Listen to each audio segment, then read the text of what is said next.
This Saturday at O2 Arena here in London, and it is all being brought to you by Frank Warren on behalf of Queensberry Promotions, along with their great sponsors, 32 Red and Foot Asylum.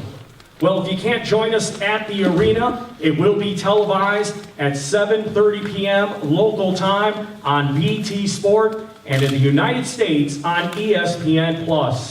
Tickets are still available. They can be purchased through AXS.com or at the O2 Arena box office. Well, at this time, I'm going to hand things over to the host of today's press conference, Mr. John Rawling. Thank you very much indeed. And thank you very much, everybody, for being here today for a fight which, well, so far as I'm concerned, it's one of those fights that you really want to see. I love a fight where you go along and as a commentator or somebody who follows it, you really don't know what's going to happen. You don't know who's going to emerge victorious. And for me, that's what makes this one so special. And your promoter, of course, is Frank Warren. Good afternoon, ladies and gentlemen. Thanks for joining us.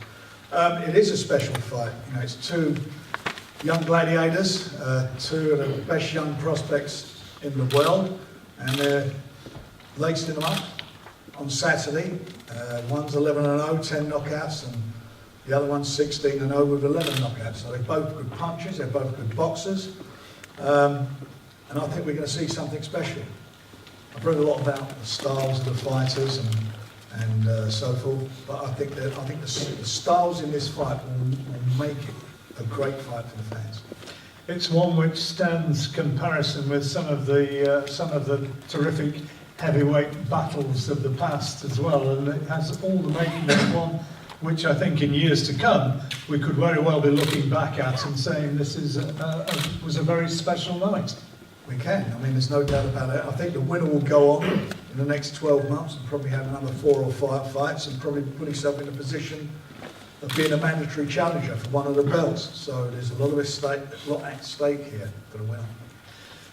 And of course, on the undercard, another pretty tasty heavyweight battle as well. You ought to maybe just mention that one as well, Joe Joyce and Brian Jennings, before we move on. We're promoting that fight in association with Ring Star, Richard Schaefer, and Joe's having his 10th fight on Saturday. He's fighting Brian Jennings, who's a former world title challenger. I think recently he was in the ring with Reavers, who's fighting Dillian White the following Saturday, and was winning that fight going into the 12th round until he got clipped. So it's I think it's a big step up for Joe Joyce after 9 professional fights. He's got a wealth of amateur experience, but as we all know, the amateurs and the pros are totally different things. Right, well, let's hear from the lads who are involved on Saturday night. I've got Nathan and Ricky Hatton to my left, and Daniel and Martin Bowers, the trainer, to my right, and from Manchester, Ricky Hatton. Tell us about the preparations, because it's been an interesting one for Nathan. He's had been a bit tricky to say the least. As you're aware, when at the start of the training camp, Nathan's 2-year-old son had to have a cyst removed from his chest, which we was all extremely worried about. But obviously, that he's come through that, and that's fantastic now. And recently, he's just had another baby little girl on Monday. What it was, believe it or not, it should have been due Saturday. So thank God he had it Monday. But yeah, training camp's gone really, really well. He's in great shape. And as a trainer, I don't need to speak for Nathan, he's been looking forward to this for a while. But for me, these are, and I think I speak for Martin as well, these are fights you want to be involved in. And I'm sure it's the same with Daniel. For Daniel, these are the lads you want to train. It's our job as trainers and the managers and everything like that when a fight's like this to put forward. It's us first to say, oh, hang on a minute. But there was no hesitation in Nathan, and those are the fighters you want to train. Why is there that certainty? Why has he always wanted this fight? I mean, we'll hear from Nathan in a moment, but from a third-party perspective, is it true that almost from word go he's been saying, get me in? Well, he wanted this fight before he even met me. Do you know what I mean? And the first time I asked him, I said, what do you think? Because obviously you talk about future possible opponents, don't you? We talk about fight with Joe Joyce, you talk about a fight with Daniel. The first time I asked him, what do you think about Daniel? I thought he was going to chin me. So, and I don't know what's gone on in history and everything like that, a long time ago, but I think it's, I mean, obviously both the lads dream of becoming world champion one day, but I think he's just always wanted this fight, and you can see he's always trained hard, he's always worked hard, but he's had an extra spring in his step, an extra little nastiness in his approach to this fight, and he always prepares 100%, but this one he's put his foot down even further, no stone unturned, and it's been, I'm sure we always sit here and say the same thing, don't we, before every fight. He's had a great training camp, but honestly, he couldn't have gone any better. We'll have a bit more from Ricky and Nathan in a moment, but now Martin Barrell, throughout his career, you heard there that they kind of knew from word go that somewhere down the line Daniel was going to be there. What about Nathan, from your perspective? Did you always realise that was going to happen? I think we always thought that was going to happen, and obviously we didn't prepare for it until we actually got the fight and it was signed. Yeah. So how's he looking? He's looking bang on. Man of few words, isn't he? He is. How do you psych him up? Does he need psyching up? To be fair, we don't need to psych him up. He's a constant pro. He's always ready. He's always, willing to do whatever's got to be done. Nathan's a good talker. Ricky's a good talker. You're kind of the Probably a little bit more silent. reserved. Probably a little bit more reserved, but everything they've said has been spot on. I mean, we knew that we'd cross this bridge sooner or later. Tell us about working with Daniel. What sort of a fighter he is to be associated with? Well, it's great to be associated with him. As you can see, he's a great athlete. He always puts the work in. But just as important, he has the days off, and we haven't left this in the gym. We're going to be ready and prepared. I'm sure Nathan and Ricky's team will be as well. So I think it's going to be a great fight. If I was a fan, I'd be excited. A lot of people are saying Daniel's power, Nathan's movement, boxing skills. Do you see it that way, or is it more than that? No, I mean, you can only read into it what we've seen in the fight so far, and obviously that's what plays out. But I think there's a lot more to both their games. I don't think Nathan hasn't got any power, and I don't think Daniel can't box.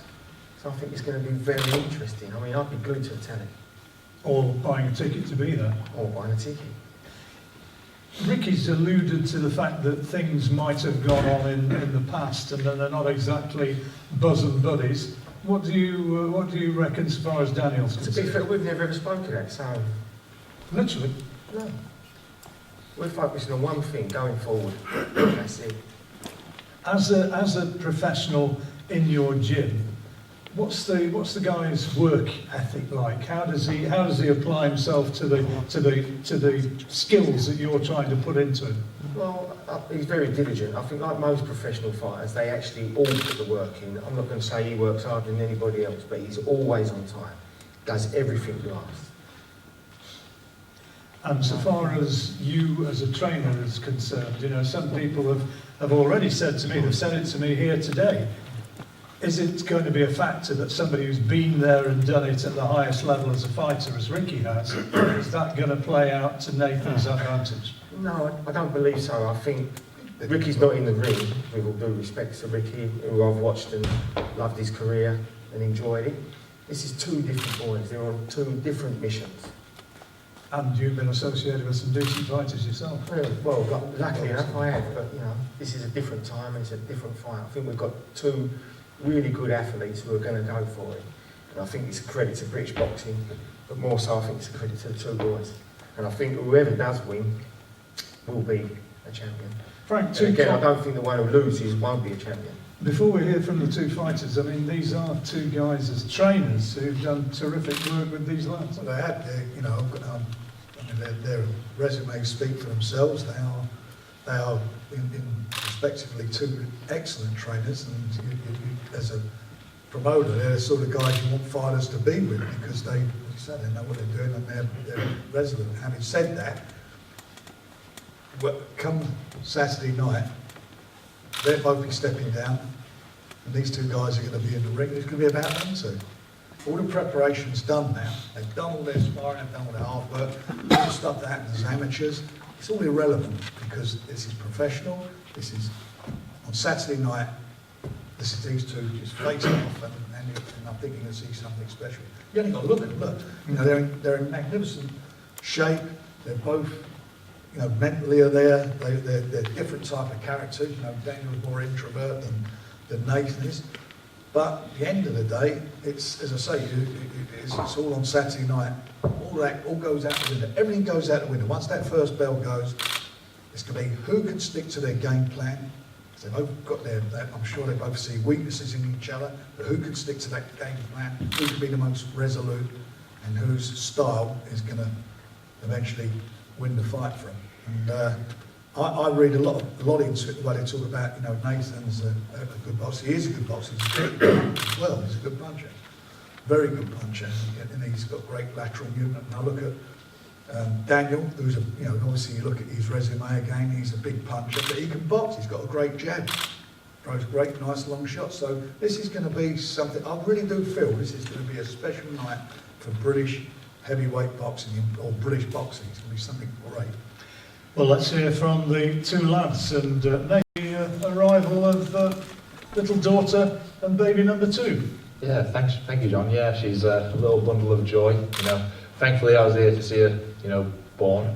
Like Ricky said, she was due to be on Saturday on the fight night, so I was hoping and praying for her to come early. So I was hoping and praying for her to come early, and you know, thankfully it did. She come early. I was Tuesday morning at 5 in the morning, so I was with her for a couple of hours, and then shot up here now. So hopefully let's round the week off really good and win the British title. Daniel congratulates you on that. He was telling me, actually said he hopes she's keeping you up all night. That actually does sort of pave the way for a serious question. You know, we've heard Ricky talking about your little son Nathan not being well earlier in the training camp, and now having become a dad again. How much of a distraction has this all been? Oh, no, obviously at the first beginning with me little boy, you know, when found out he had this cyst tumour on his chest. It was 10 weeks out. I only took 2 days off, you know, to get him operated and stuff. I was still training, you know, even at the hospital I was running around the car park and stuff, so my mind was still on the job. And obviously with giving birth to my second born, my wife's looking after everything, you know, so I'm up here, I've got a job to do. My mind's fully focused on Saturday night. There's no distractions. Like I've said numerous occasions before, Johnny, you know, there's no excuses when I've walked out to that arena. Every run's been run, every session's been done, you know what I mean? There's no stone unturned. I'm fully ready to go. You look physically in great nick, but mentally are you absolutely on it? 100%, definitely. Never been so fully on something in my life than this one. So what sort of a fight can we anticipate so far as you're concerned on Saturday night? I think the people are in for a great fight. You know, I think the styles can clash really, really well. Like Frank was saying before, you know, Daniel's style and my style, I think when we meet into the centre of the ring, I think we're in for a big night. Daniel, you and his problems, if you like, in the build-up to this. What about your run-up to the fight? How's your preparations gone? Preparations go well. It's been weeks and weeks of hard training, hard sparring, and I'm glad it's finally over now. It finally get it on. Have you enjoyed being at the centre of a fight that people are speculating about and talking about? You know, you only need to go on Twitter and see that people are really into this fight and everybody has their opinions. First time you've really been in a fight like that. How's it felt? It's good, you know, having a small spotlight on the fight and me being the main event. It's new, so it's good, and it's something I look forward to. What sort of a fight do you think we can look forward to? I know I'm going to do. I'm going to come out first round, just fast, sharp, you know, just put all together what I've learned, the years from the amateurs to now, what I've learned and what I've picked up in my career so far. I'm just going to put all on the line. You've had all those. Have you any idea how many rounds you might have sparred with Nathan in the past, back in the old GB squad days? No. You have any idea how many it would be, Nathan? A lot, John. But on the other hand, it's 3 years ago. You know, there's a lot of water under the bridge then. You know what I mean? Obviously, mentally, you can pick things off them spars, but like Frank said, this is amateur and this is professional. It's a different ball game. And obviously with the 10 ounce gloves on in front of all them thousands of people, it's a big massive fight, the pressure's on. How do you think that it's going to be different now, Daniel? You know, I mean, you've heard in previous press conferences Nathan saying that he was 2 years older than you and that he had the better of those spars. How do you think it's going to be different now, and how's the professional game different to those days with the squad? It's a big difference. I was sparring, and this is a fight. You know, any fight will tell you there's a massive difference between sparring and fighting. And on Saturday, I'm going to put it all on the line. I'm going to, you know, go in there, you know, focus and just do my job. How did you used to get on back in those days? You know, I'm a cool guy. I just mind my own business. I was really just up there, just seeing where it would lead to. It's been a journey so far, so it's all just experience for me. How does it feel seeing him here now, 2 days before, knowing that this is the fellow who potentially can derail all the well-honed preparations and plans of the last couple of years? There's no worries. There's no worries at all. I've worked too hard. I've put in a lot of work in the gym. I've listened, you know, to the team and everyone around me, and I'm just ready to put it all on the line now. So what can you expect? Is it going to be another knockout so far as you're concerned? Definitely, the opportunity is there. I'm going for the knockout. Nathan, that's his opinion of how it's going to go and what he thinks. Yeah. How do you remember those 2, 3, 4 years ago when you were back sparring as an amateur? Did you get on with it? Obviously, Will's two rivals, so we could never be better friends, could we? I knew for a certain fact, the minute we met, you know, he was in the same category as me. I thought, we can't be pally. But on the other hand, you know, we're completely different personalities, so we're not going to be best buddies. But referring to the sparring, you know, I felt like I never lost a round, but that's then and this is now, you know. It all comes down to Saturday night.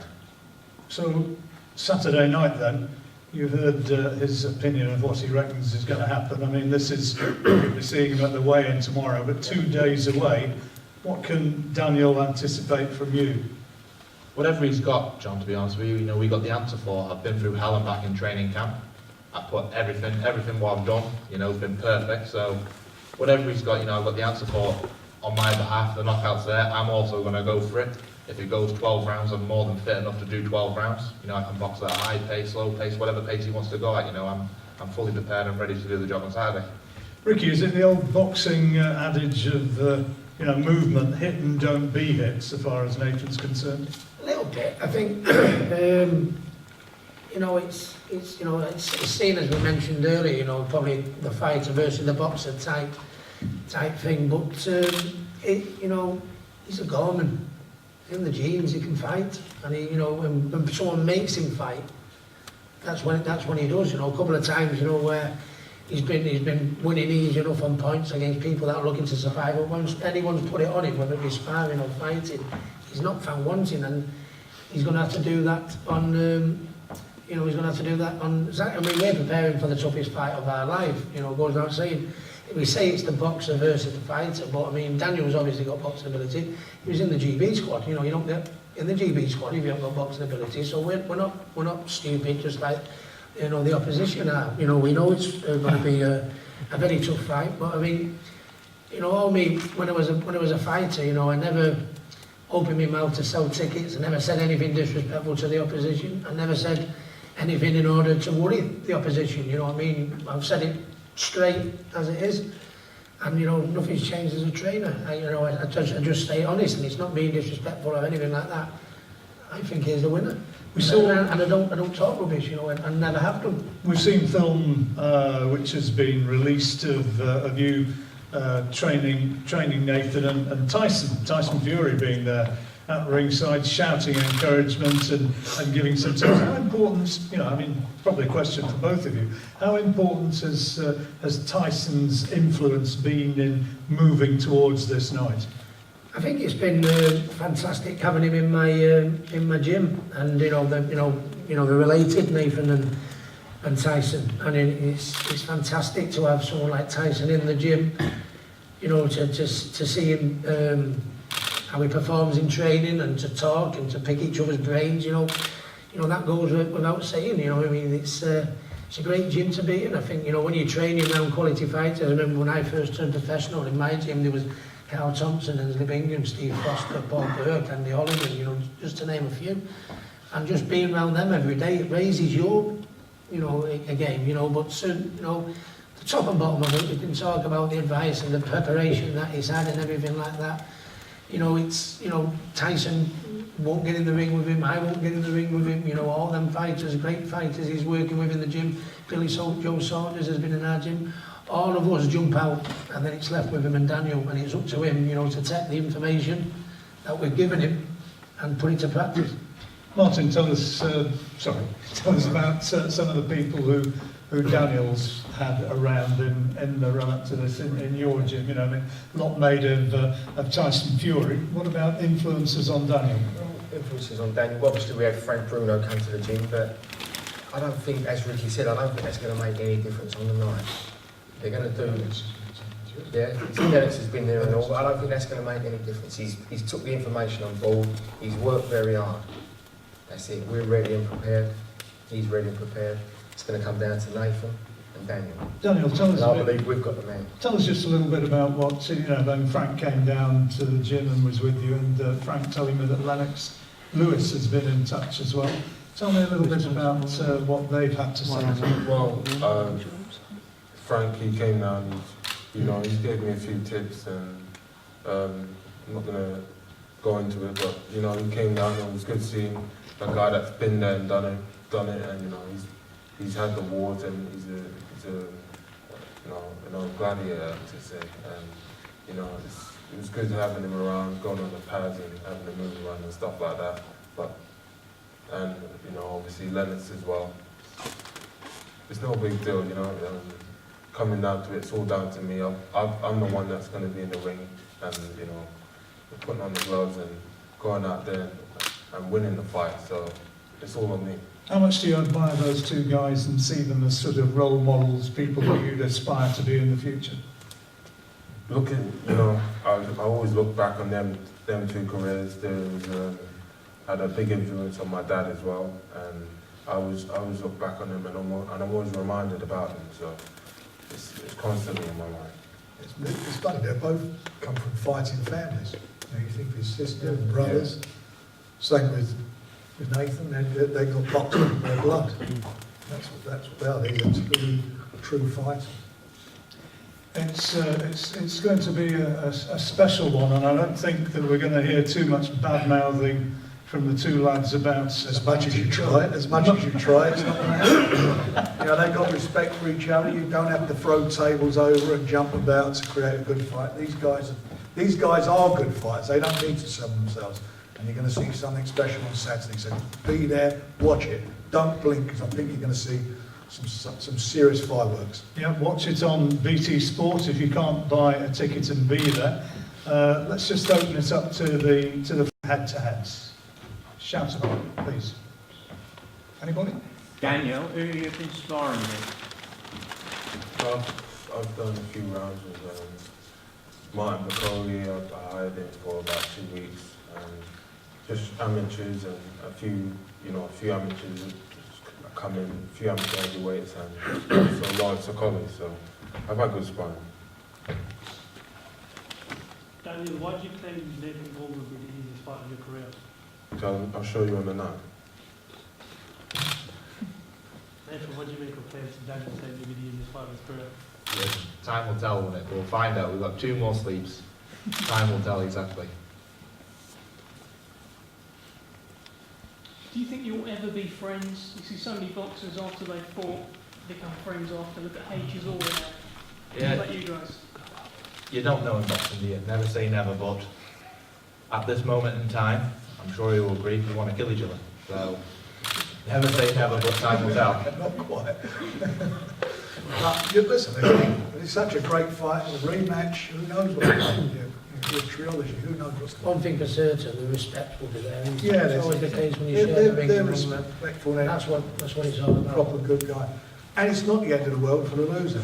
You know, Think about it, similar situation again, we talk about Tyson, Derek Chisora. Derek Chisora went on and had how many title fights after that? You look at James de Gaulle, James George Groves, Rose. George Groves, both of them went on to win world titles. So at this stage of the game, it's a fight that they'll learn from as well.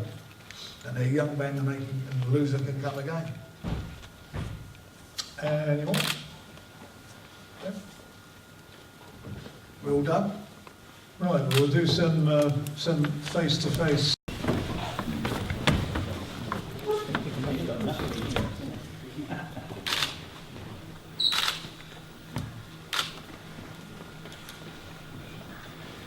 All good? Let's do the face-off and then these guys can go and eat.